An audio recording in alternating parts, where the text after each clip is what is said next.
Bonjour et bienvenue pour un nouveau leak d'Android Leaks, je suis Benjamin Monjoie. Et je suis Yannick Lemain, bonjour. Alors Yannick, de quoi l'on nous parle aujourd'hui ? Bien aujourd'hui nous avons encore un invité, j'y arriverai, un invité de marque. Et d'ailleurs je suis très très content parce que c'est notre tout premier Googler, en vrai, un vrai de chez Google. Et s'il te plaît, invité, est-ce que tu veux bien te présenter ? Bien bonjour, je suis Nicolas Rohard et ça fait quelque temps que je travaille avec Google, principalement sur Android. Ah bah ça tombe bien justement parce qu'on aime bien parler d'Android nous. C'est alors, chouette. Nicolas, donc tu t'es dit qui tu es, mais tu t'es dit un peu ce que tu fais, mais alors d'où est-ce que tu viens ? Peux-tu me parler un peu plus de toi ? Oui, j'ai commencé à Google en 2007 à Londres et sur plusieurs projets et assez rapidement j'ai commencé à travailler sur Android, sur le navigateur web d'Android et en 2010 j'ai déménagé en Californie. Après je suis passé sur d'autres projets, j'ai travaillé notamment sur l'application Gallery, le photo-éditeur, et dernièrement je suis responsable du layout éditeur sur Android Studio. J'ai aussi créé Constraint Layout, qui est un nouveau layout pour Android. Ah bah justement, moi j'ai plein de questions sur les deux derniers sujets dont tu viens de parler. Je t'ai déjà, c'est marrant parce que j'ai l'impression de dire ça à tous nos invités. Je t'ai déjà pas rencontré, croisé, on va dire. Je t'ai déjà vu à Devox en Belgique il y a quelques années de ça, où justement tu parlais de l'image gallery, de l'app gallery, et tu expliquais un peu comment faire toutes les modifications sur les photos avec je pense les shaders si je m'abuse avec de l'OpenGL. Oui, j'avais fait une présentation à Devox sur en fait ce qu'on appelle le pipeline d'imagerie qu'on avait implémenté pour l'éditeur photo. C'était pas des shaders, c'était avec RenderScript. Zut, je me suis vautré là. mais grosso modo c'est la même idée, on va dire. Ok, moi ça m'intéresse. Moi, voilà, on fait toujours comme ça, nous, toi, on saute, on fait tout n'importe comment, voilà. Donc on parle de tout et n'importe quoi. Mais du coup, moi j'ai commencé à travailler donc pour une application qui s'appelle Frontback. Je sais pas si tu connais. Et donc on va sortir bientôt la version bêta. Donc en fait les gens peuvent déjà aller sur le site frontback.me/bêta je crois, pour s'inscrire, et normalement la prochaine elle sortira bientôt. Et notamment j'ai commencé à travailler avec les shaders et c'était une plaie. Alors malheureusement j'ai travaillé avec OpenGL directement et pas avec RenderScript. Est-ce que tu pourrais nous dire un peu quelle est la différence du coup entre les shaders OpenGL et RenderScript, et pourquoi l'un mieux que l'autre ? Je pense que c'était beaucoup plus important il y a quelques années. Maintenant c'est peut-être moins critique, mais en gros l'avantage de RenderScript c'est que justement ça fournit une couche d'abstraction pour ce que tu veux faire tourner. Donc RenderScript a des drivers qui utilisent la carte graphique, qui utilisent le GPU. Donc si tu codes avec RenderScript, avec un peu de chance, ça s'exécutera sur le GPU. Mais ce qui était vraiment super avec RenderScript, c'est que ça pouvait aussi s'exécuter sur le CPU. Et justement, ils avaient un compilateur utilisé avec LLVM pour générer le code automatiquement. Donc l'avantage, c'est que ça permettait d'exprimer ton algorithme avec en gros c'est un peu du C avec des extensions vectorielles. Donc ça te permettait d'écrire des algorithmes assez clairs, surtout pour faire du traitement numérique typique en imagerie. Non seulement les algos sont plus clairs, plus lisibles qu'en Java, mais ensuite il prend ces scripts et donc les compile soit en mode CPU, soit en mode GPU. Et ce qui est bien, c'est que le mode CPU, entre autres, permettait d'automatiquement faire de la parallélisation. Donc il y avait automatiquement, quand il y avait des boucles ou des choses qui pouvaient appliquer en parallèle, il le faisait. Donc nous, du point de vue de l'imagerie, sur l'éditeur photo, c'était parfait parce que le gros problème, surtout avec les shaders, et je pense que c'était plus vrai il y a quelques années, c'est peut-être moins le cas maintenant, mais il y avait des grosses différences en termes de support des shaders, des grosses différences de performance. Il y avait des limitations aussi avec les GPU sur les tailles de texture, etc. Donc RenderScript était venu vraiment parfaitement à point pour nous, parce que ça nous permettait d'écrire un code qui on était sûr à les tourner sur tous les téléphones Android. Et ce qui était intéressant, c'est que il y avait pas mal d'exemples où en fait, en passant sur le CPU, on était plus rapide qu'en GPU. Mais ce qui était vraiment important pour nous, c'était c'est qu'on savait que une fois que ça tournait partout. Parce que c'était pas trop ce qu'on pouvait dire avec GPU. Ouais, c'est toujours pas le cas d'ailleurs, parce que moi j'ai des trucs où j'ai réussi à le faire fonctionner sur un device, et puis une fois que t'as réussi à faire ce que tu veux, tu testes sur un autre et tu te rends compte qu'il n'y a plus rien qui marche. Donc, mais donc, du coup, par contre, si tu utilises RenderScript, alors t'es un petit peu embêté si tu veux commencer à partager des shaders éventuellement avec d'autres plateformes. Ou alors est-ce que tu peux quand même utiliser des shaders OpenGL? Alors effectivement, si tu écris en RenderScript, ça sera probablement limité à Android. Je crois pas qu'on ait sorti une version de RenderScript pour d'autres plateformes, même si en théorie ça serait possible. Ah, faut pas. Les autres, de toute façon, ils sont pas aussi bien, donc c'est grave. Donc, merci déjà pour ça. Donc ça fait, tu disais, ça fait longtemps déjà que tu travailles pour Google. C'est quoi la vie chez Google? C'est bien, je suppose, que tu y es toujours. Oui, c'est plutôt intéressant. Moi, ce que je préfère, c'est vraiment cette possibilité de travailler avec des gens vraiment super, quoi. C'est un plaisir de travailler avec des ingénieurs aussi compétents, beaucoup plus compétents que moi en général, donc c'est idéal. Allons, pas de fausse modestie, voyons. Non, non, non, non. Non, mais ce qu'il dit, c'est qu'on n'a pas le niveau, tu vois. Donc ça, c'est le message subliminal, donc voilà. Non, pas du tout. Mais c'est pour moi, c'est vraiment important aussi d'être challengé. Ouais, parce que sinon, si c'est juste pour dire ok, bon, je connais tout, mais au final, tu tournes en boucle, quoi. Donc, je pense que c'est vraiment important d'essayer d'aller, voilà, d'essayer de s'améliorer, quoi, dans sa pratique. Et ça va de pair à Google avec des projets très intéressants. Je pense que si j'étais resté à bosser sur le même projet toutes ces années-là, j'en aurais peut-être un peu marre. Mais il y a souvent des opportunités justement de passer de projet en projet. Donc pour le moment, ouais, je suis plutôt content.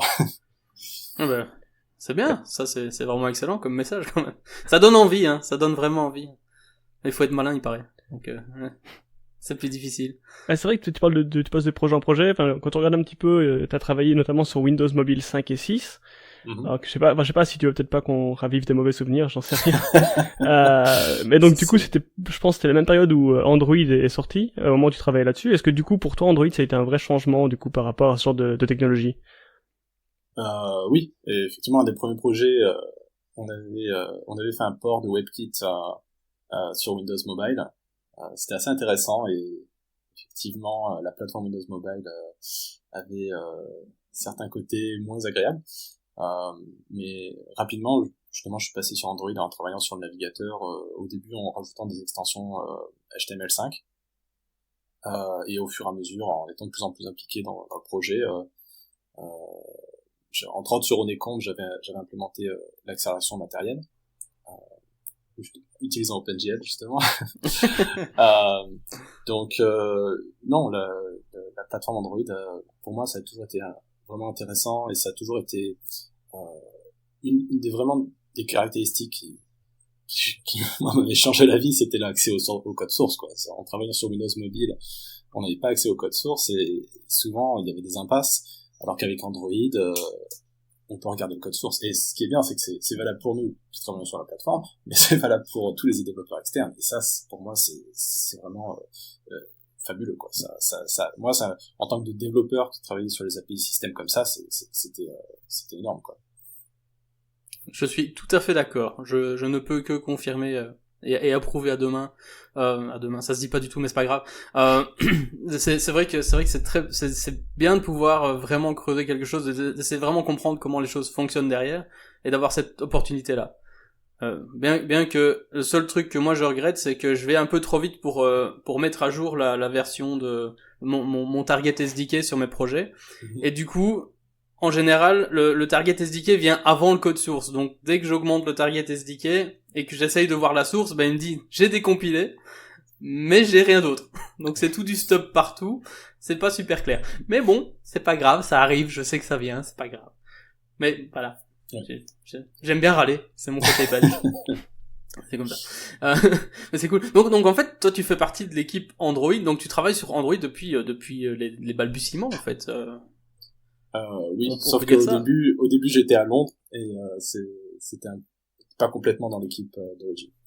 D'accord. Mais enfin, t'es quand même un vieux de la vieille du projet, hein. Oui, ça fait quelques temps, oui. Quand même.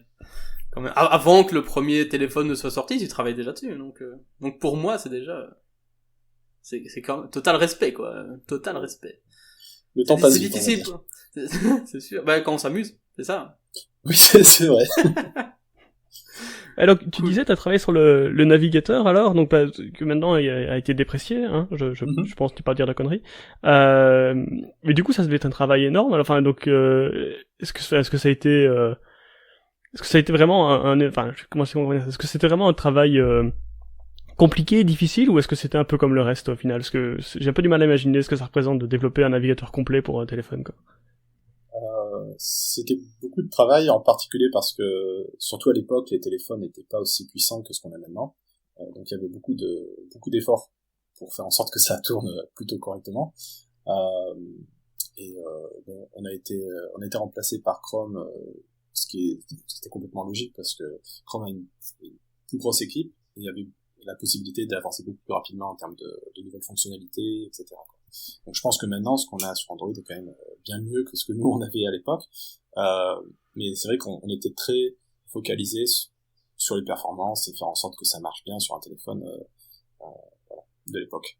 Et quand Chrome est arrivé, est-ce que comment est-ce que t'as pris un peu ce truc-là? Est-ce que tu t'es dit, oh merde, tout ce travail pour rien? Ou bien est-ce que c'était justement, non, tant mieux, c'est bien que vous arriviez? Ou comment est-ce que ça s'est passé un peu cette transition? Non, bah c'était pas du travail à perdre puisque une bonne partie de ce que nous on avait pu apprendre, on a pu le communiquer à l'équipe Chrome et en fait une partie de l'équipe Chrome est venue de l'équipe qui a travaillé sur le navigateur Android. Donc il y a eu une transition, mais je pense que c'est quand même pour le mieux, quoi. Est-ce que toi, t'aurais voulu justement migrer vers Chrome, ou est-ce qu'au contraire, t'as décidé d'aller vers la galerie par choix, ou parce qu'une opportunité se Oui, présentait? Comment ça se passait alors? non, pour moi, je voulais voir un petit peu autre chose. Ça faisait, je sais plus, ça faisait peut-être 4 ans ou quelque chose comme ça que je travaillais sur le navigateur, donc c'était l'occasion pour moi justement de passer le relais, quoi. Ouais, t'en avais marre de faire du web. Tu voulais faire du natif. Ouais. C'est compréhensible, hein. C'est compréhensible. On est tous passés par là.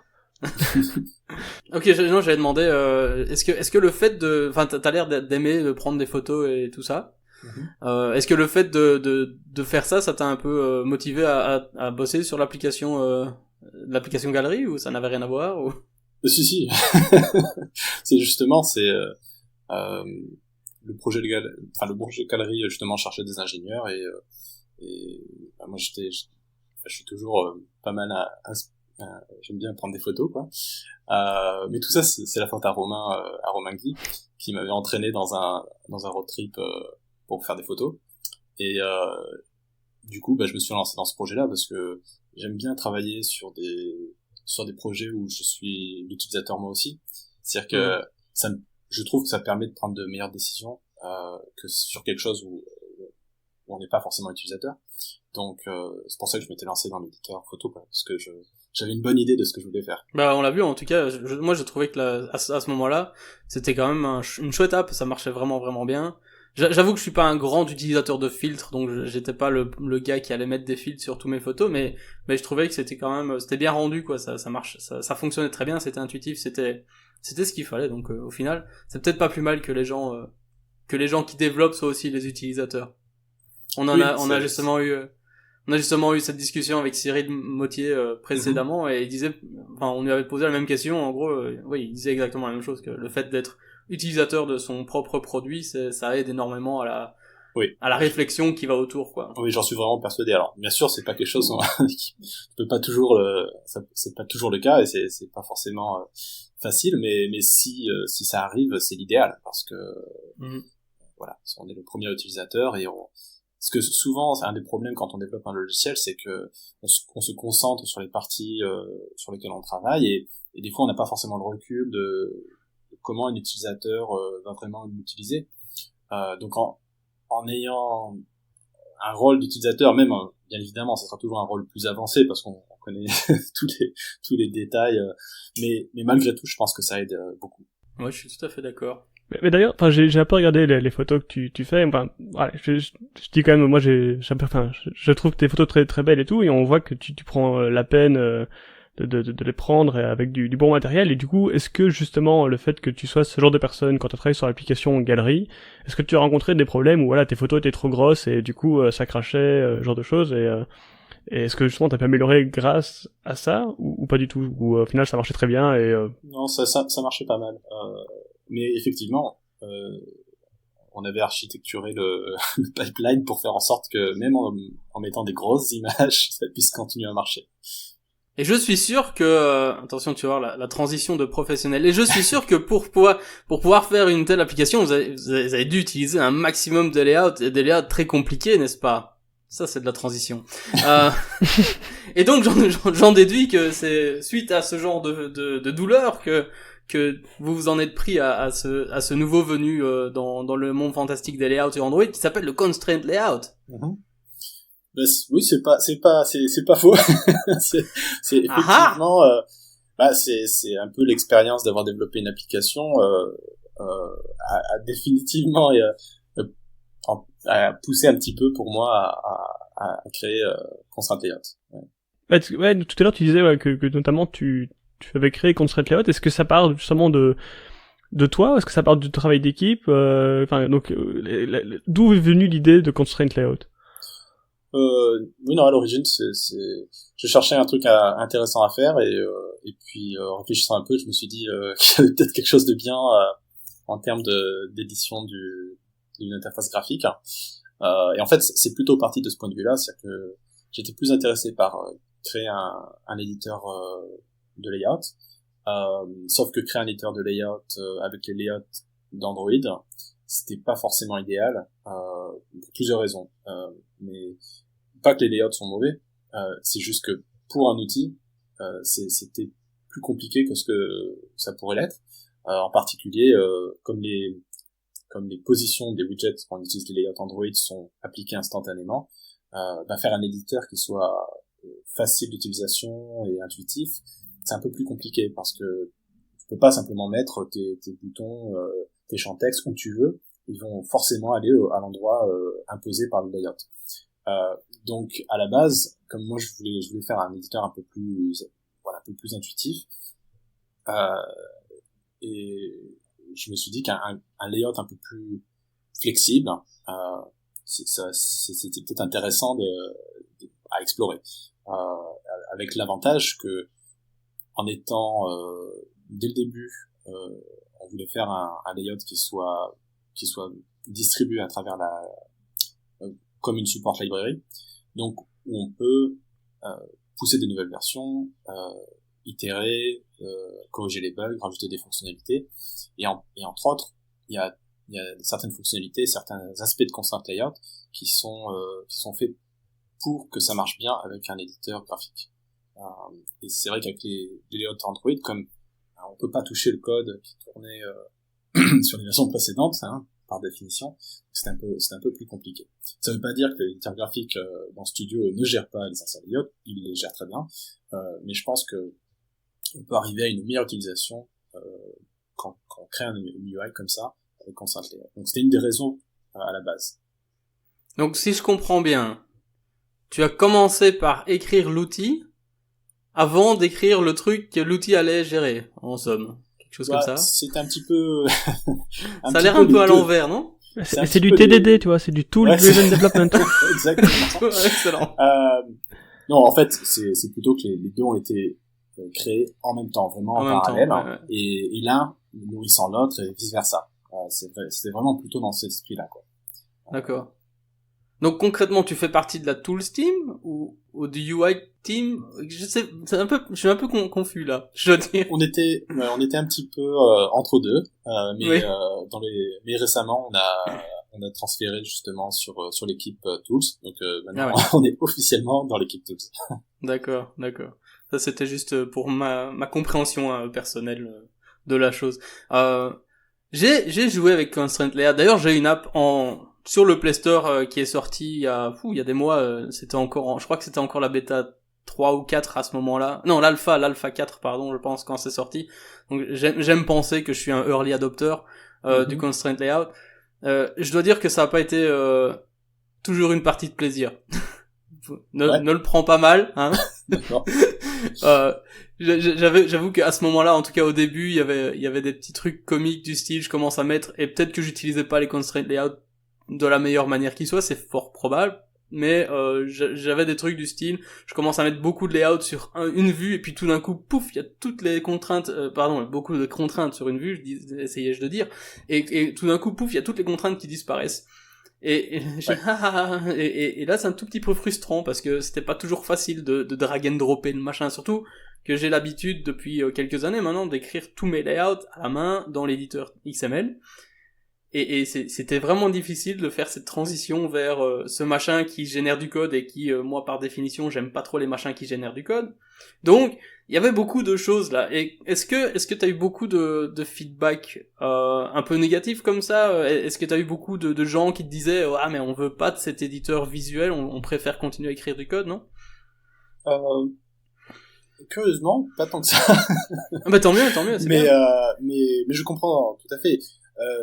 Ce qu'il faut voir aussi, c'est que l'éditeur que tu as dû utiliser, si c'était il y a plusieurs mois, c'était une version Canary ou Preview de Android Studio. Oui, tout à fait, absolument. Et je comprends tout à fait. Ouais. Pas complètement. Voilà. Entre-temps, on a sorti la version 2.2 qui marche quand même plutôt bien. Ça marche déjà beaucoup mieux, ouais, tout à fait. Voilà. Et on est en train de travailler bien sûr sur la 2.3 qui marchera encore mieux. Mais il faut aussi bien que la librairie Constraint Layout et l'éditeur aient été faits vraiment main dans la main. On peut utiliser Constraint Layout sans l'éditeur. Si l'XML ça va pas changer, on va pas enlever l'XML, ça sera toujours là. Donc si en particulier t'es très à l'aise avec l'XML et c'est ce que tu préfères, y a aucun problème. Tu peux utiliser Constraint Layout en XML sans souci. Bah, mon avis perso basé sur cette expérience que j'ai jusque là, je dois dire que je commence à me faire tout doucement à faire du drag and drop, etc. J'avais juste quelques manques en fait, parce que bon, il y a déjà un petit problème entre guillemets, c'est qu'il y a énormément de paramètres. Il y a énormément de paramètres XML, d'attributs XML, des nouveaux attributs XML qui permettent justement de gérer toutes ces contraintes-là. Donc c'est vrai que pour ça, l'éditeur est vraiment bien. C'est vrai que l'éditeur fonctionne beaucoup mieux depuis la 2.2, il y a aucun doute là-dessus. Et crois-moi, je sais très bien, j'utilisais une version alpha et tout ça, donc il y a aucun problème sur le fait que je sais à quoi je dois m'attendre, il y a aucun problème. Mais il y a deux trois trucs qui manquent, comme par exemple des facilités qu'on avait en XML, telles que le Alt Enter. Le Alt Enter, c'est un truc que j'utilise tout le temps en XML pour plein de trucs. T'écris bêtement un champ de texte, t'écris ton texte en hardcodé, l'éditeur va te dire il faut pas mettre du hardcodé. Alt Enter, pouf, il te crée automatiquement une nouvelle. Ça va super bien. J'ai pas encore retrouvé ce genre de facilité là. Pareil pour retrouver les erreurs, par exemple dans ton layout, t'as un petit carré au-dessus à gauche avec un peu rouge comme ça, il faut cliquer dessus, puis après t'as une liste qui est pas toujours facile à repérer. Et voilà, pour moi c'est un petit peu des trucs qui me manquent par rapport à l'éditeur avant, mais à côté de ça, le truc est super puissant. C'est vraiment impressionnant tout ce qu'on peut faire avec notamment les découvertes automatiques, les propositions automatiques de contraintes, l'éditeur. Moi, j'adore le blueprint. Le blueprint, c'est excellent. En fait, j'utilise quasi presque que ça parce que je m'y retrouve mieux. Je crois que j'ai une vue plus blueprint que réel quelque part, je ne sais pas pourquoi, mais moi ça me parle bien. Donc tout ça, je trouve que c'est du super bon travail quand même. Comme pour n'importe quoi, il faut le temps que ça arrive un peu plus à maturité, mais quand même en tout cas chapeau pour le travail. Et notamment juste un tout petit dernier point, je viens de voir on était à DroidCon à Londres il y a la semaine dernière et je suis incapable de prononcer son prénom, a fait une chouette intro justement sur les nouveautés du Layout Editor dans Android Studio et les constraint layout, et elle a montré plein de petits trucs et astuces que je ne connaissais pas du tout, donc notamment les ratios pour les les ratios pour les images et ce genre de choses qui sont, c'est juste fabuleux ça. Oui, oui. C'est vrai que pour la prononciation, je suis pas forcément très bon aussi. Huyen Tu Gao. C'est ça. Elle a fait une super présentation à DroidCon sur Concert Théâtre, effectivement. Mais pour reprendre un petit peu ce que tu disais sur l'éditeur, en large partie, je suis assez d'accord. Hein. Il y a un truc qu'il faut bien réaliser, c'est qu'effectivement, on a fait ce nouvel éditeur, c'est sorti sur 2.2. On va continuer le travail. C'est pas comme si on est là, on dit ça y est, c'est fini. Ça y est, c'est fini. Au revoir. Non, on est bien sûr, on sait très bien ce qu'il faut améliorer et en particulier ce que tu disais sur le alt enter et les possibilités de automatiquement faire non seulement de la complétion, mais un petit peu fixer les choses automatiquement quand on crée quelque chose comme ça en XML. Idéalement, moi je pense que ce qu'on essaie de faire, c'est que quand tu le fais de façon graphique, ça soit aussi facile, aussi rapide que de le faire en XML. Alors ça veut pas dire qu'on réussira, mais disons que c'est l'idée. Le mode graphique, pour nous, c'est important parce que je pense que, principalement pour faire du layout, c'est quand même quelque chose de très visuel, et si on peut montrer et interagir de façon visuelle, je pense que ça permet de faire de la UI beaucoup plus rapidement. Maintenant, il y a certains cas où même maintenant le XML peut être un peu plus souple ou peut être plus rapide si vraiment on est habitué et on sait exactement ce qu'on fait. Et c'est quelque part, c'est un peu le problème de l'XML, et je pense que c'est bien, surtout avec l'éditeur actuel qui justement a toutes ces facilités. Le problème, c'est qu'il faut savoir déjà ce qu'on veut faire. Un éditeur graphique, le gros avantage pour moi, c'est que on peut commencer sans trop savoir et au fur et à mesure augmenter sa connaissance. Donc c'est un peu des situations un petit peu différentes, et idéalement le but ça serait d'avoir un éditeur graphique soit aussi rapide que ça. Maintenant même avec l'XML, même avec les fonctionnalités avancées de l'éditeur, il y a certains cas où même maintenant c'est beaucoup plus rapide de le faire en visuel, quoi. Il y a un mode assez intéressant d'ailleurs où tu peux avoir ton XML à côté et la preview à droite. Ce qui est intéressant, c'est que cette preview là, c'est pas juste une preview, c'est en fait l'éditeur quasiment complet. Donc tu peux l'utiliser non seulement pour voir à quoi ressemble le layout, mais tu peux aussi l'utiliser pour par exemple créer des contraintes ou faire du drag and drop. Donc c'est un peu le meilleur des deux mondes. Et ça, c'est une utilisation, j'ai remarqué que beaucoup de personnes l'utilisent un peu comme ça. Mais quoi qu'il en soit, on veut vraiment aller de l'avant sur l'éditeur, on veut vraiment faire en sorte que les choses soient bien. On est loin d'avoir fini tout ce qu'on veut faire. Et justement, j'avais un tout petit truc au début. Maintenant, je sais que vous allez les réparer, mais encore une fois, au début, quand j'avais commencé ce projet-là, juste pour essayer, j'ai fait une custom view. Et il y avait juste pas moyen, j'ai pas trouvé le moyen de faire un drag and drop de ma custom view. Donc je l'ai démarré en XML. Puis elle a apparu, et puis après j'ai pu commencer à chipoter. Maintenant, je sais qu'il y a, je ne sais plus comment exactement il s'appelle l'élément, mais il y a un élément qui va te permettre de trouver ta classe, et pouf, tu peux faire du drag and drop.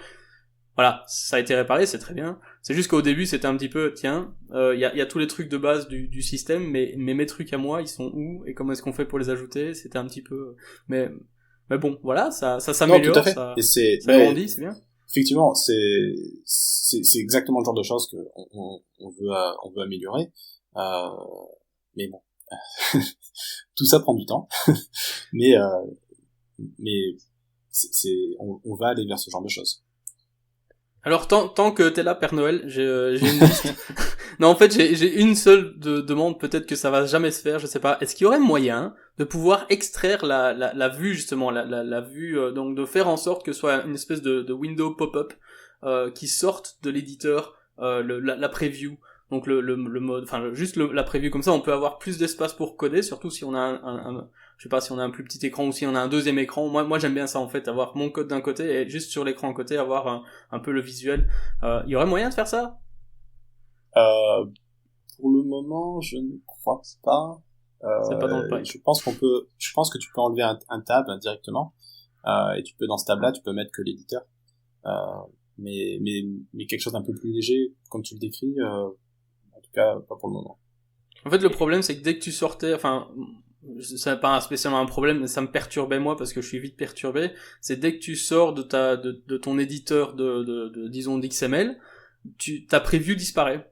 Donc, c'était très perturbant d'avoir un écran où t'as la preview et puis après tu passes à l'édition d'une classe, pouf, la preview est plus là et puis après tu reviens sur l'autre, la preview est revenue et voilà. Donc, je me disais si je peux mettre cette fenêtre de preview sur le côté, ben j'aurais pas ce truc qui change de taille sans arrêt et ce serait moins perturbant pour mon petit cerveau. J'ai besoin de beaucoup d'aide, hein. C'est normal. Simplement prends un tab et sors-le de Studio. Je vais essayer, mais je crois que j'ai déjà essayé ça, mais je vais réessayer. Et tant qu'on est au feature request, moi j'ai un petit truc aussi.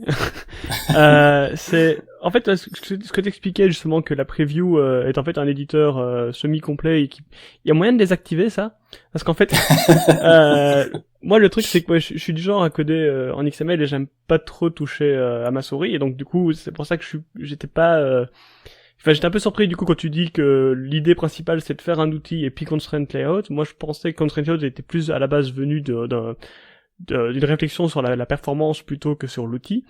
Mais du coup, même quand je suis dans un relative layout ou un truc comme ça et que ça m'arrive, je prends ma souris juste pour cliquer sur une vue pour pas la retrouver dans mon XML. Si je vais un peu trop vite et que l'éditeur pense que j'ai fait un léger drag and drop, il bousille tout mon XML et il me rajoute des attributs et ça c'est un truc qui me rend dingue. Donc si je pouvais juste le désactiver pour que quand je clique sur la vue, je puisse pas la bouger mais juste qu'il me la retrouve dans le XML, ce serait super. Je sais pas si c'est quelque chose que vous avez déjà rencontré aussi ou si c'est juste moi. Oui, justement, on est en train de réfléchir à peut-être avoir un mode où on puisse loquer les attributs, justement. Mettons, tu fais ton layout, tu mets tes contraintes comme tu veux, et puis tu dis non, là c'est bon, je peux vraiment pas les changer de façon accidentelle, et on pourrait le bloquer. Mais on l'a pas encore implémenté, mais on y réfléchit. Cool, c'est à venir alors. Vivement 2.3. Et alors, du coup, vu que tu parlais du fait que c'était venu de l'outil, alors je sais pas, c'est pas un troll, mais je voudrais savoir, est-ce qu'au final Constraint Layout n'est pas un peu inspiré de ce qui existe en iOS alors? Non. Justement. Non. Le système à la base, l'idée à la base, c'est d'avoir un système de résolution de contraintes. Et ça, c'est quelque chose qui date de bien avant notre plateforme. Et c'est vraiment l'idée qu'en fait on puisse exprimer les relations pour un layout en termes d'équations linéaires. Et comment on résout des équations linéaires, un système d'équations linéaires, il y a des algorithmes, certains très vieux, des années 50, et il y a un algorithme entre autres qui s'appelle Cassowary, qui a été fait fin des années 90, qui change un petit peu l'algorithme simplex, qui était un des algos les plus utilisés pour faire la résolution de systèmes d'équations linéaires comme ça, et qui l'a légèrement modifié pour que ça soit fait de façon plus itérative. Et comme c'est fait de façon itérative, ça permet d'avoir de meilleures performances, et surtout c'est bien adapté aux problèmes de layout pour de la UI, parce que très souvent ce sont des petites modifications d'une frame à l'autre, par exemple. C'est-à-dire que si un bouton bouge, il va pas non plus tout changer, il va changer que lui. Donc en fait, Cassowary, ça permettait de résoudre ça de façon relativement efficace. Et en fait, quand justement j'avais cette idée de faire un nouveau layout qui soit plus adapté à faire un outil, c'était pour moi assez évident qu'il fallait le faire avec un système à la base qui soit très flexible et qui permette de pouvoir faire toutes ces résolutions, tous ces calculs de façon un peu une boîte noire un peu magique où on met les contraintes et hop, on a un résultat. Maintenant, une des grosses différences avec notre plateforme justement, c'est que on n'expose pas ce système de résolution. À la place, on a bâti un système à un niveau au-dessus pour exprimer les différentes contraintes. Et le fait d'avoir ce niveau par-dessus le système d'équation, ça nous permet non seulement, je pense que ça permet d'avoir un système un peu plus facile à comprendre pour l'utilisateur, mais aussi ça nous permet nous de faire des optimisations qu'on pourrait plus difficilement faire.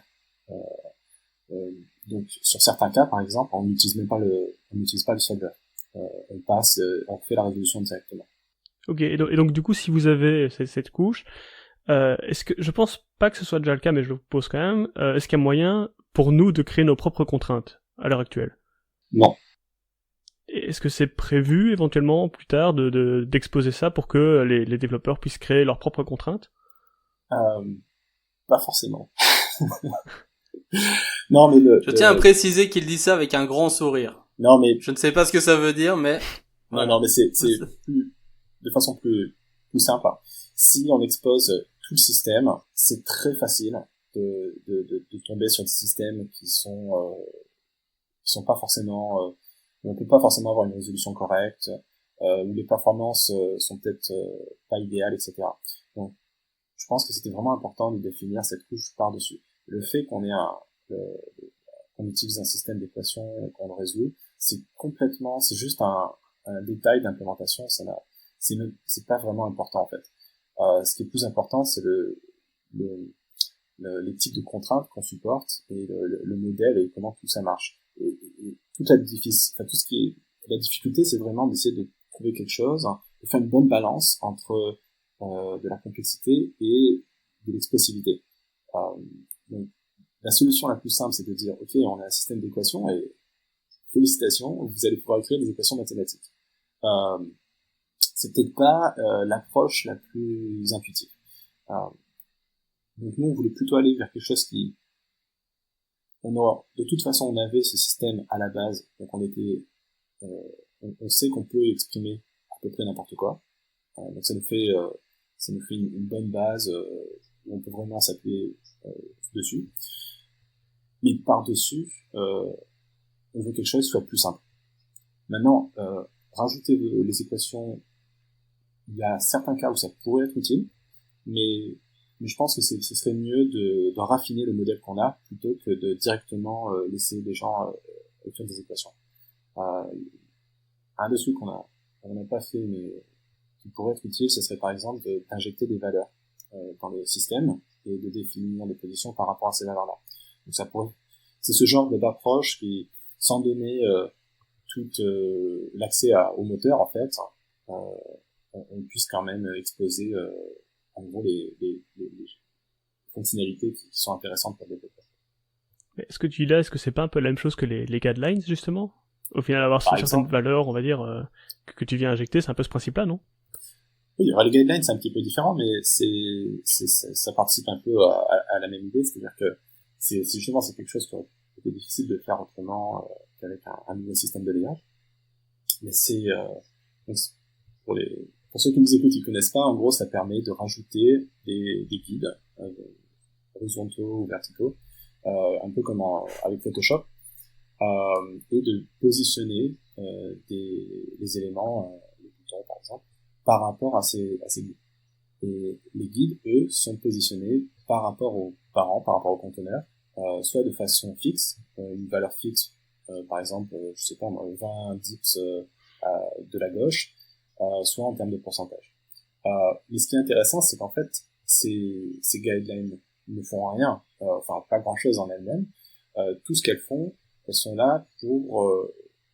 c'est un peu comme si elles écrivaient des équations à votre place. C'est intéressant. Mais d'abord une petite parenthèse, je me débrouille beaucoup mieux avec le nouveau éditeur layout qu'avec Photoshop. Hein. Je n'y comprends rien Photoshop. Au moins l'éditeur layout, je peux gérer. Ça, c'est déjà un très très bon point. Sache-le. Les guidelines, je trouvais que c'était justement très pratique pour. Ça, c'était un peu ma deuxième itération, ma redécouverte, je vais dire, des constraint layout. Au début, les guidelines n'étaient pas dispo, je pense. Au tout début, en tout cas, je pense il y a quelques mois, encore une fois, je pense il y avait pas encore moyen de les mettre, ou peut-être que j'ai pas trouvé comment. Depuis qu'elles sont là et depuis que je sais qu'on peut les utiliser, c'est vrai que ça a changé la façon dont je crée mes contraintes, et clairement ça aide, je trouve aussi d'un point de vue visuel, d'un point de vue de contrôle. j'ai l'impression d'avoir plus de contrôle avec ces guidelines là. Ça me permet d'avoir plus de bords en fait. Je crois que c'est un peu ça en fait finalement. Mais pour moi c'est vraiment l'idée pourquoi on a fait Constraint Layout, c'est exactement ça, c'est-à-dire que on veut quelque chose qui soit flexible et quelque chose qu'on peut enrichir au fur et à mesure qu'on améliore justement. Enfin, on peut rajouter des choses et on a pas mal d'idées sur qu'est-ce qu'on pourrait faire en plus. Mais c'est vraiment le type de choses qu'on veut faire. C'est-à-dire que c'est rajouter des outils, rajouter des fonctionnalités pour faire en sorte que exprimer un layout, créer un layout soit encore plus simple, encore plus puissant que ce qu'on peut faire maintenant. Et ce qui est bien, c'est que en fait, on peut voir Constraint Layout comme une façon de prendre toutes les informations qui sont liées au layout, de comment on définit les positions des éléments, de prendre tout ça et de le mettre à un seul endroit. Et ça nous permet vu que c'est au même endroit, on peut par la suite faire tout un tas d'optimisations, sans parler du fait que créer des outils pour, c'est beaucoup plus simple. Il y a aussi tout l'aspect que, justement, comme toutes les contraintes sont vraiment à un seul endroit, créer des animations est relativement simple. Donc il y a tout un tas d'avantages qui découlent en fait de cette approche. Moi j'ai une autre question. Donc la première valeur ajoutée que j'ai vue moi avec les constraint layouts, c'était essentiellement de pouvoir éviter d'imbriquer plein de layouts les uns dans les autres, ce qui était déjà très très bien en ce qui me concerne. Maintenant, dans mon expérience, ça m'arrive régulièrement de faire d'inclure d'autres layouts, donc en gros de réutiliser certains layouts. Donc est-ce qu'il y a un risque de problème de performance si par exemple je crée une vue qui utilise un constraint layout que j'intègre dans un autre vue qui aussi est un constraint layout. Donc en gros, si je commence à imbriquer des constraint layouts dans les constraint layout, est-ce que vous redéfinissez une espèce de flat hierarchy automatiquement ou comment est-ce que ça marche? Alors, c'est une question intéressante. Un des problèmes avec les systèmes classiques de layout où en fait on détermine une position en imbriquant des layouts les uns dans les autres, c'est justement ce risque de créer une hiérarchie qui est assez profonde. Ouais. Et le problème avec ça, c'est que si tout en bas de la hiérarchie on a un widget qui décide de se repeindre, ça peut invalider tout le reste. Alors Android au niveau du framework, on fait pas mal d'optimisation. C'est moins coûteux que ça ne lui était il y a quelque temps, mais malgré tout, ça peut être potentiellement un problème.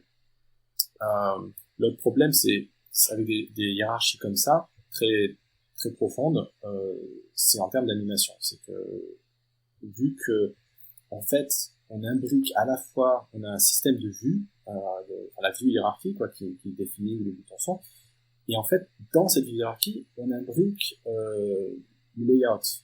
Et les deux sont vraiment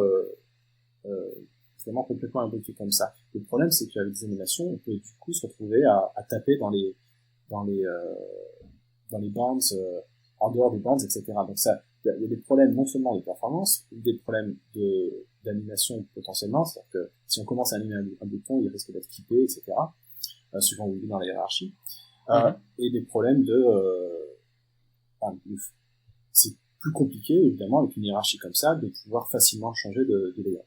Donc, tout ça, c'est les arguments. Pourquoi est-ce qu'on dit aux gens, il faut faire une hiérarchie flat si possible?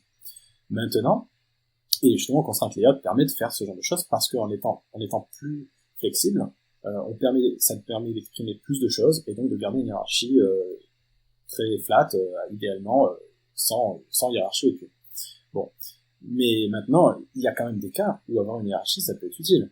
Ça peut être simplement d'un point de vue conceptuel. Par exemple, j'ai des composants dans mon écran et c'est quand même plus simple si c'est un composant et pas simplement un groupe de widgets qui est pas défini en tant que tel. Donc, moi je dis pas qu'il faut pas faire de hiérarchie. Je dis simplement que il faut pouvoir utiliser ça à bon escient. si possible, et surtout si c'est purement à cause du layout qu'on a une hiérarchie, c'est pas très utile. Maintenant, il y a des cas où avoir un système un peu de composants entre guillemets a du sens. Maintenant, si on a un constraint layout qui est imbriqué dans un autre constraint layout, c'est pour le moment on fait pas d'optimisation particulière, mais on pense justement à faire quelque chose comme ça, quoi. D'accord. Parce que en fait, en général, quand je fais ce genre de choses, c'est pour de la réutilisation, simplement. Ouais.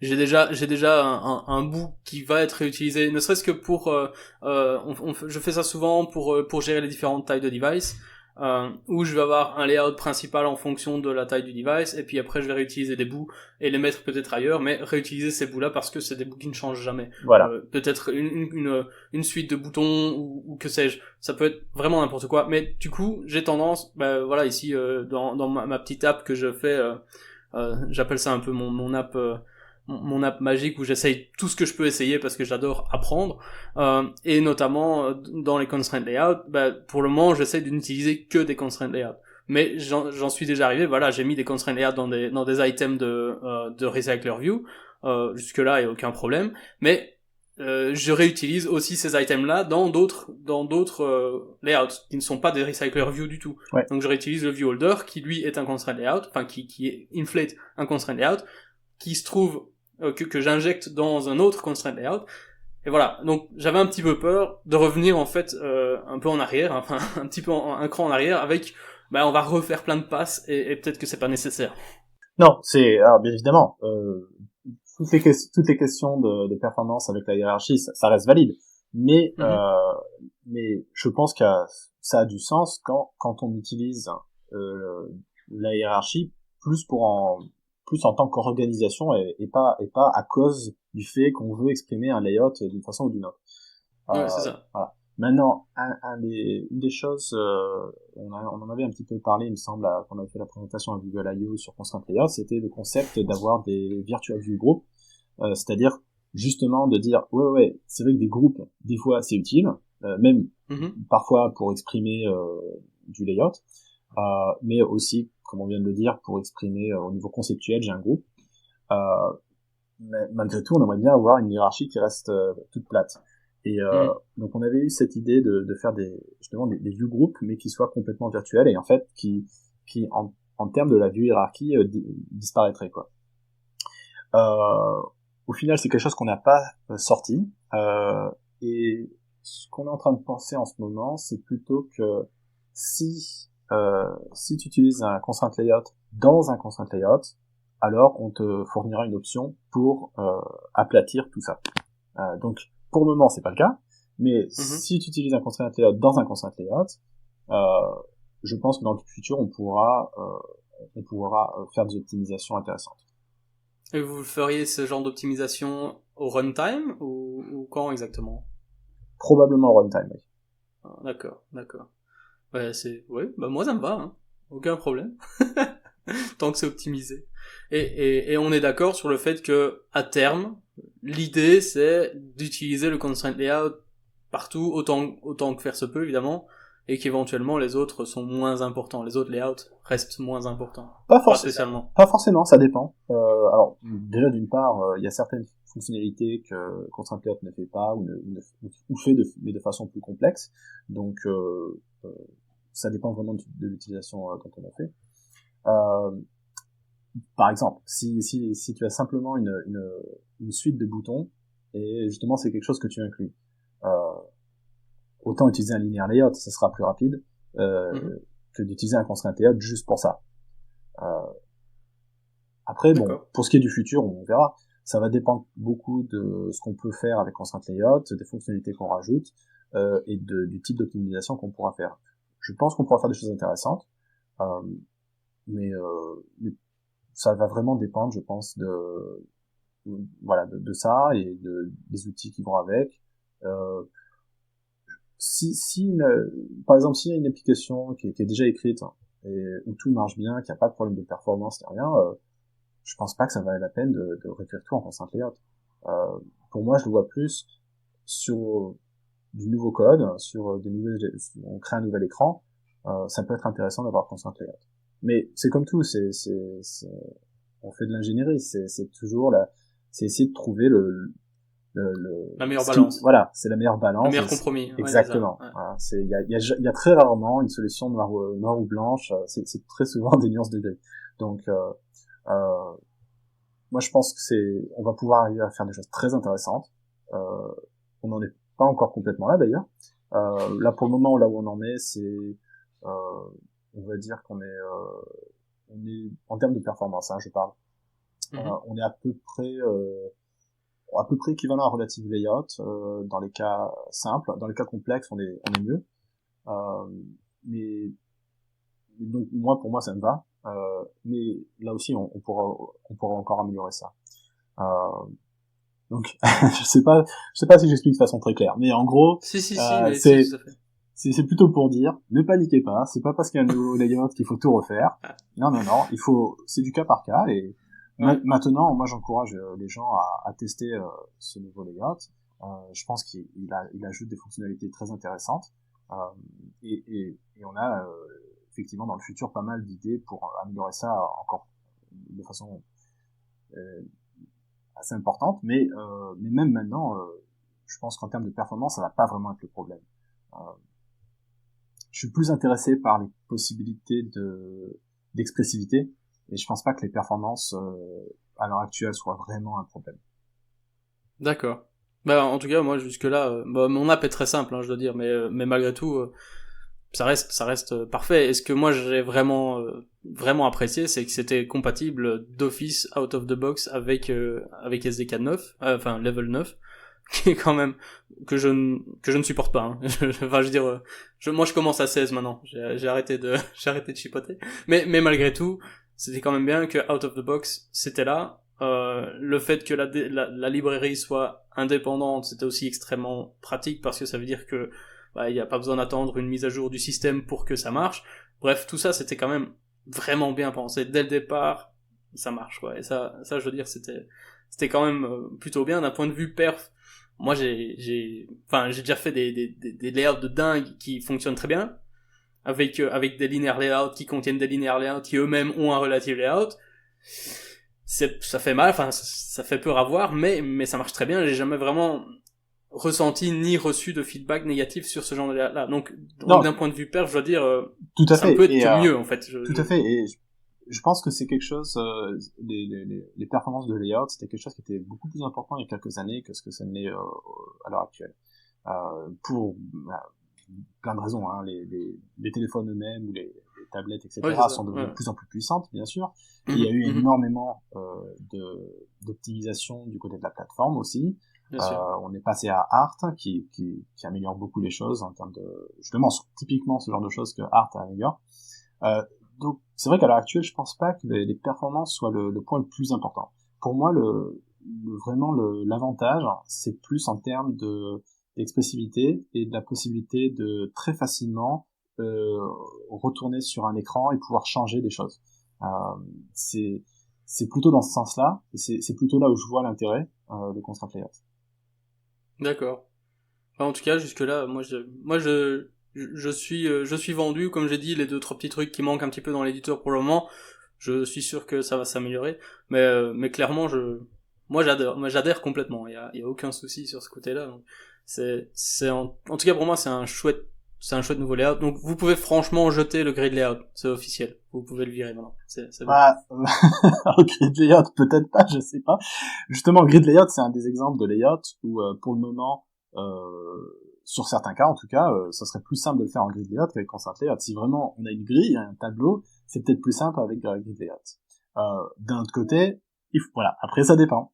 Ça dépend à quel point on est confortable avec, etc. Si c'est abuser grid layout pour faire des layouts très complexes, non, je pense que les constraint layout est bien le plus indiqué. Mais voilà, ça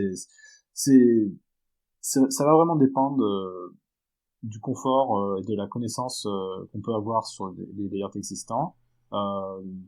Et après, je pense que la différence, évidemment, ça va être au niveau de l'éditeur graphique. Sur pas mal de cas, on peut aller beaucoup plus rapidement en éditant les contraintes visuellement qu'en tapant le code. Ouais. Ouais, oui, absolument, ça y a aucun doute. Et d'ailleurs, il y a énormément d'options et de paramètres, comme on disait tout à l'heure.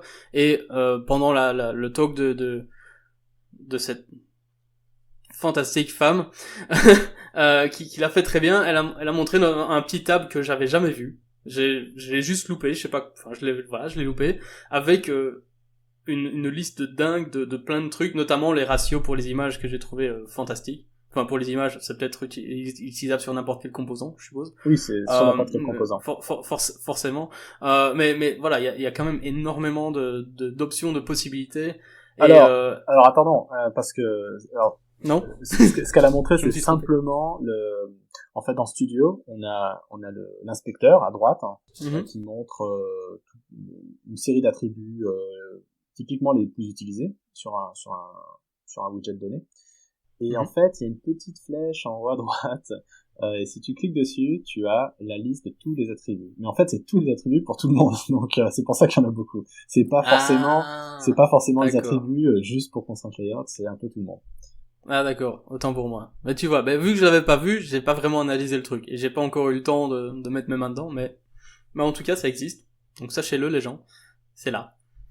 Non, et d'ailleurs, en termes purement d'attributs sur Constraint Layout, il y en a pas tant que ça en fait, et ah bon, personnellement je trouve qu'ils sont justement assez intuitifs parce toutes les attributs qui définissent les contraintes sont vraiment suivent une forme qui disent c'est en gros de quel côté de quel point d'ancrage on va jusqu'à tel autre point d'ancrage, et c'est tout quoi. Après le reste c'est des choses qu'on connaît très bien, les margines, les trucs comme ça quoi. Donc oui, bien sûr. Sur l'utilisation un peu plus complexe qu'on a rajouté récemment dans Constraint Layout, comme les ratios ou les chaînes, il y a quelques attributs en plus, mais pas tant que ça. J'encourage à aller regarder la documentation. Normalement ça devrait pas faire si peur que ça. Oui, j'avoue qu'il faudrait vraiment que j'aille voir cette documentation. Je ne sais pas lire. Donc, non, il faut vraiment que je m'y mette. Moi, j'ai plutôt commencé à jouer avec, en fait. Et c'est probablement pas le meilleur moyen de faire. Mais moi, j'ai commencé à faire du drag and drop, à tirer des trucs et à regarder le code généré, etc. Et j'avoue de pas avoir regardé beaucoup la doc. Donc, il va vraiment falloir que je le fasse. Merci pour me le rappeler. Non, de toute façon, je pense pas que tu sois le seul à pas regarder la doc. Mais on veut aussi que c'est pas forcé de regarder la doc. Je dis simplement qu'elle existe. C'est tout. Ouais, c'est pas plus mal, hein. C'est important, ce genre de choses. C'est peut-être le bon moment aussi pour rappeler du coup qu'il existe le plugin pour Chrome où on peut juste taper dans la barre de recherche AD et puis ce qu'on cherche et que automatiquement ça va rechercher dans la doc Android. Et comme ça, voilà, pour ceux qui connaissaient pas, c'est vraiment pratique, quoi. Et du coup, Nicolas, je me permets, là, du coup, j'interromps et je pose la question, voilà, donc, tu donnes super envie d'utiliser Constraint Layout, mais est-ce que c'est ready pour le prime time, tu vois? Est-ce qu'on peut l'utiliser en production ou est-ce que c'est encore un peu tôt? Alors, très bonne question. On a sorti depuis, donc on l'a annoncé il y a quelques mois à Google I.O. Entre-temps, on a beaucoup travaillé. On a sorti une dizaine de versions. On en est à la version bêta 3. Alors, je rappelle, il y a effectivement la différence entre Constraint Layout, la librairie que vous incluez dans votre projet, et de l'éditeur graphique. Donc au niveau de l'éditeur graphique, c'est dans Studio, et ça, il y a eu la version 2.2 qui est sortie il y a quelques temps. Mais la librairie elle-même a progressé et on en est à bêta 3. Qu'est-ce que ça veut dire bêta 3? Ça veut dire que en termes de fonctionnalité des API, quoi, on va pas rajouter grand-chose, voire rien du tout. Et donc là, on en est plus à peaufiner, à être sûr qu'il n'y a pas de bug, et améliorer les performances, ce genre de choses. Je pense que on va pas trop tarder à sortir la version finale. Donc, à l'heure actuelle, après ça va dépendre un petit peu de certaines personnes sont plus à l'aise à shipper avec des versions alpha ou bêta que finale. Moi, j'ai aucun problème. Hein. Voilà, exactement. mais je pense qu'à l'heure actuelle, c'est pas un problème. Définitivement, j'encourage les gens à jeter un œil. en termes de shipper avec. Le truc qui est quelque part confortable, de mon point de vue, c'est que c'est juste un layout. Donc, avec un layout, vous le testez, s'il marche, c'est que ça marche. Point. S'il marche pas, eh ben ça marche pas. Mais du coup, c'est assez facile à voir si c'est quelque chose que vous pouvez utiliser. Il va pas se mettre à se détraquer en plein milieu d'une utilisation. Et soit vous le testez et ça marche et ça fait les résultats que vous voulez, ou soit c'est pas le cas. Et si c'est pas le cas, envoyez-nous un mail. Voilà. Et alors aussi du coup la petite question qui fâche tant que Lollipop n'est pas le mini SDK, en termes de méthode count, est-ce que ça apporte beaucoup, pas beaucoup, est-ce que c'est quelque chose qui vous préoccupe aussi pendant le développement? Non, oui et non. C'est-à-dire que bien évidemment, on essaie de faire attention. D'ailleurs, justement, je pense que pour la version finale, on fera une passe. Je sais qu'il y a quelques classes qu'on pourrait enlever. Maintenant, on n'en a pas tant que ça de méthode. La librairie elle-même, si je me souviens bien, elle est à peu près 130 kilo-octets à l'heure actuelle. Et là encore, je pense que pour la version finale, on pourra enlever quelques kilos. Donc je pense pas que ce soit un gros problème. Maintenant, évidemment, si vous êtes à la limite extrême, ouais, ça peut vous faire passer par-dessus, mais ça serait pas de bol. Mais on essaye effectivement de faire en sorte de pas rajouter pour rien plein de trucs, quoi. Ok, super. Je t'avoue que, si t'écoutes un peu le précédent podcast, moi, c'est ce que je suis un peu comme Yannick, hein, j'aime pas spécialement avoir du code généré dans le code que je vois. Donc en fait, en général, j'aime bien le code généré qui est caché. Et comme j'aime bien mettre les mains dans l'XML, bah du coup, le code généré, là, je le voyais un petit peu. Et du coup, ça va contre mes tics, tu vois. Moi, il faut que, mes tocs plutôt, il faut que ce soit ordonné comme je le veux. Et dès que ça change et que ça bouge, ça me mettait un peu en pagaille. Maintenant, je pense que ton argumentation est quand même relativement bonne, justement, sur l'intérêt d'avoir cette interface graphique pour gérer le truc. Et donc, bah du coup, si j'utilise l'interface graphique, c'est relativement caché. Donc, tu m'as convaincu de retester, en tout cas. Bah écoute, tant mieux.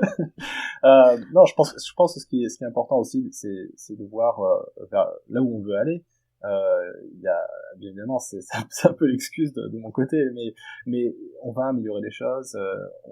On est douloureusement conscient des problèmes qui continuent à exister même sur 2.2, donc les choses ne sont pas non plus parfaites pour l'éditeur graphique. Maintenant, 2.2 est tout à fait utilisable, hein, mais on va, je pense, encore plus peaufiner les choses, avoir une interface encore plus vraiment peaufinée, faire en sorte. Pour moi, l'idéal, c'est de faire en sorte que, de façon très nette, hein, ça soit plus facile et plus rapide de développer quelque chose dans un éditeur graphique qu'en XML. Alors, ce qui est intéressant, c'est qu'on se retrouve, on s'est un peu piégé nous-mêmes avec le fait de pouvoir cette vue preview qui en même temps est aussi un éditeur et le mode XML. C'est finalement une utilisation qui est assez souple et très puissante. Donc on s'est mis nous-mêmes une barre assez haute du coup, mais c'est vraiment là où on veut aller. Maintenant, pour ce qui est du code généré, il y en a pas vraiment du code généré. C'est tout ce qu'on génère, ce sont les attributs que de toute façon il aurait fallu écrire.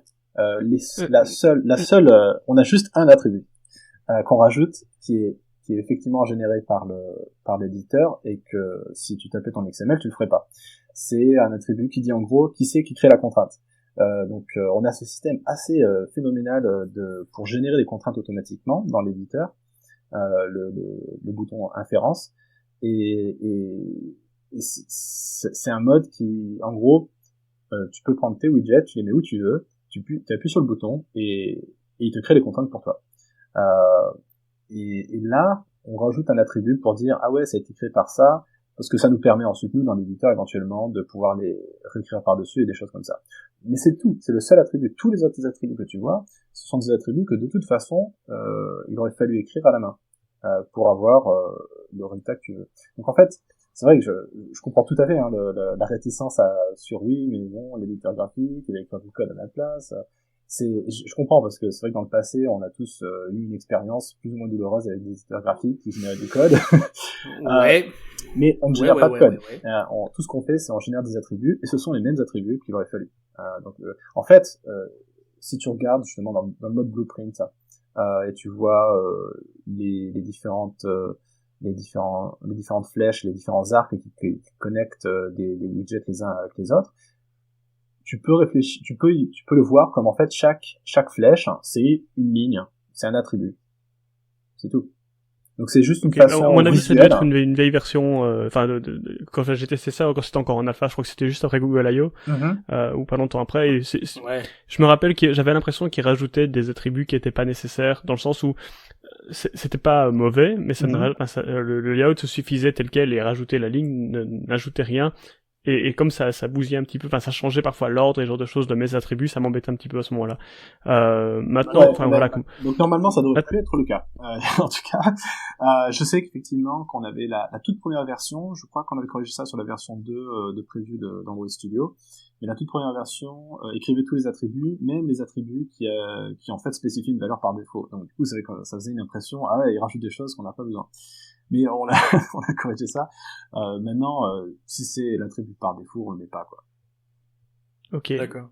Et puis aussi, de toute façon, donc, encore une fois, j'insiste sur le fait que, de mon côté, je pense que la réticence, elle est comme tu le disais, voilà, du fait que, ouais, il y a eu des expériences dans le passé qui étaient pas forcément toujours concluantes, il y a eu aussi, le fait que, voilà, on est habitué, donc c'est, aller à l'encontre de ses habitudes et découvrir des choses nouvelles, c'est toujours un petit peu compliqué, parce que forcément, malgré toutes les bonnes choses que vous allez pouvoir rajouter, dès qu'il y a un petit truc, donc comme Yannick le disait, où avant on préfère Alt Enter et ça crée la string automatiquement, bah c'est le côté négatif qu'on va retenir en premier, parce que forcément on est un peu frustré de ne plus avoir certaines habitudes, et il faut arriver à passer peut-être ce cap-là et se dire ouais bon, effectivement ça apporte beaucoup plus de valeur ajoutée que les quelques petits désagréments que pour l'instant ça pourrait amener, et donc ouais, je pense vraiment que ça me remotive, surtout à tester depuis que 2.2 est sorti, avec la bêta, et de voir un petit peu ce que je peux faire avec. Oui, après, ça reste, ça reste du work in progress, comme on dit. Mais je pense qu'on a fait quand même beaucoup de progrès par rapport à ce qu'on avait pu présenter à Google I.O. Donc oui, si effectivement t'avais jeté un œil dans les alentours de Google I.O., rejette un œil. Il y a quand même eu beaucoup de travail. Et puis vraiment, on veut aller de l'avant, on veut vraiment améliorer les choses. Le but, on n'est pas des ayatollahs de l'éditeur graphique. Bon, on pense qu'effectivement c'est mieux, mais on n'est peut-être pas forcément là où on veut aller, ou là où on voudrait être, mais on veut vraiment aller vers quelque chose qui soit au service du développeur. Pour moi un des problèmes souvent quand on fait des outils graphiques comme ça, c'est de se cantonner dans les utilisations très simples, dans les cas de figure assez simples, et dès qu'on va sur quelque chose de plus compliqué, l'outil ne suit pas. Et du coup, on a tendance à retourner sur du code ou du XML et des trucs comme ça. Et je pense qu'on peut vraiment faire quelque chose qui passe ce cap-là. Et c'est vraiment vers là où je veux aller. C'est-à-dire que l'éditeur, bien sûr, doit pouvoir fonctionner très bien quand on fait des choses simples, mais il faut qu'il puisse fonctionner très bien aussi en gérant des cas de figure beaucoup plus complexes. Et là, bon, je pourrais parler des heures sur les choses qu'on pourrait améliorer, hein, mais on veut vraiment aller dans cette optique-là. L'idée, c'est vraiment de faire un outil pour vous aider, quoi. C'est pas faire un outil juste pour dire voilà, on a fait un éditeur graphique. L'idée, c'est vraiment faire en sorte de mettre en place quelque chose pour que les gens soient plus productifs, puissent beaucoup plus facilement créer quelque chose, retourner sur un écran, le changer. Mais clairement, enfin en tout cas. Pour moi, ça fonctionne. Là déjà, vous avez gagné plein de points, même déjà depuis la version, les premières versions, vous aviez déjà gagné plein de points parce que oui, pour faire des layouts un petit peu complexes, c'était déjà beaucoup plus simple. Et moi, ça m'a fait gagner un temps de dingue. Depuis les chains, qui sont relativement récents, je veux dire, c'était pas au début non plus, que j'ai découvert à DroidCon à Londres. J'ai vu ça et je me suis dit ha, c'est ça qu'il me faut. Et donc maintenant je crois que je vais déjà utiliser beaucoup plus ça, qui va aussi m'aider en soi, et je crois qu'il y a aussi énormément de gens qui sont intéressés à tout ça et qui ont fait des tonnes et des tonnes et des tonnes de blog posts un peu partout, notamment sur Styling Android, qui est un blog que j'aime beaucoup. Il a fait une série de posts sur les constraint layout un peu dans tous les sens. Enfin, je veux dire, il a vraiment passé au peigne fin tout ce qu'on pouvait faire avec, et pour le moment il y a une série justement sur les chains. Donc moi j'encourage tout le monde à aller voir ce blog là, parce qu'il est vraiment très complet, et surtout continuer le bon travail, parce que moi comme je l'ai déjà dit, je suis vraiment vendu à 200%. Je vois vraiment l'intérêt très très fort. Je suis pas un grand fan de faire des layouts, donc ça m'aide énormément. Moi j'aime bien un peu plus le bas niveau, donc vu que je suis pas très visuel comme gars, ce truc là m'aide très très fort. Et je suis sûr que les versions à venir vont juste Bah, si j'avais un truc à rajouter, c'est aussi de dire que, bon, on essaie d'avancer rapidement, on essaie de sortir des versions très régulièrement. On est aussi vraiment à l'écoute des gens, si, non seulement bien sûr, s'il y a des problèmes, enfin, mais créer un bug, on essaiera de le corriger pour la prochaine version, mais aussi en termes de fonctionnalités qui manquent, ou choses qui fonctionnent pas comme vous voulez. On essaie d'être vraiment à l'écoute, et on essaie de passer vraiment dans un cycle de développement beaucoup plus rapide, pour réagir, justement à ce genre de choses. Donc, si vous avez, dans le passé, créé des bugs, et vous avez eu l'impression que rien ne se passait, retentez avec nous, je vous promets, je regarde les bugs, et on essaie vraiment de les corriger. Et c'est vraiment c'est le bon moment en plus, hein, donc on n'a pas encore sorti la version stable, donc n'hésitez pas. Ouais, clairement. Mais enfin, moi je veux dire, c'est un petit peu un frein, le système de bug, le système de gestion de bugs chez vous, enfin chez Google. C'est un peu le foutoir. Hein. C'est un tout petit peu le foutoir quand même. Donc je sais, c'est pas ta faute, bien entendu. Mais ça a l'air d'être un système legacy qui aurait bien besoin d'être renouvelé, parce que c'est vraiment très difficile de s'y retrouver, surtout que j'ai tendance à pas vouloir faire un bug qui a déjà été fait, mais pour en retrouver, enfin, c'est juste quasi impossible, quoi. Donc voilà. Mais ne faites pas comme moi, faites des bugs. Moi, je préfère aller sur les podcasts, c'est beaucoup plus simple. C'est sûr. Bon, bah, du coup, je pense que, malheureusement, on va pas trop tarder à finir ce podcast. Moi, je tiens d'abord à te dire un grand merci, pas juste pour être venu ici, mais pour tout l'excellent travail que t'as fait sur Android depuis le début. La galerie, etc., c'est des trucs que j'utilisais tout le temps. Bon, maintenant, c'est Google Photos, mais, donc voilà, un tout grand merci à ce niveau-là, et puis un tout grand merci d'être venu nous parler à ce podcast. Oui, c'est très très gentil de ta part, encore une fois, merci, et surtout n'hésite pas à en parler autour de toi. Hein. Non, bah écoutez, merci beaucoup de m'avoir invité, c'était vraiment sympa.